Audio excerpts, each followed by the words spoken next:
अहम ख़बर मां पिया रोड़ी वेझो अगवा की कोशिश दौरान मज़ामत नारी क़त्ल थी वई आहे। ॻोठ वॾी पटड़ी वेझो हथियारबंदन पूजा ओड के अगवा करण की कोशिश कई आहे। मज़ामत खेसि गोलियूं हणी क़त्ल कयो वियो आहे।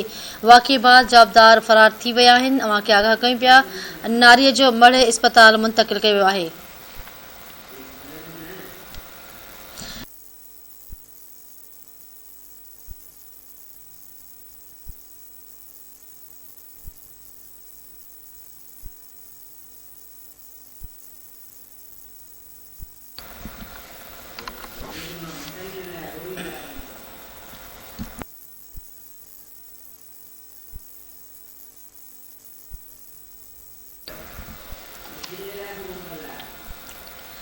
नाज़रीन अव्हांखे अहम ख़बर ॾियूं पिया रोड़ी वेझो अगवा की कोशिश दौरान मज़ामत नारी क़त्ल थी वई आहे। ॻोठ वॾी पटड़ी वेझो हथियारबंदन पूजा ओड खे अगवा करण की कोशिश कई आहे। मज़ामत खेसि गोलियूं हणी क़त्ल कयो वियो आहे। वाक़े बाद जवाबदार फ़रार थी विया आहिनि। पुलिस नारी जो मढ़ इस्पताल मुंतक़िल करे छॾियो आहे।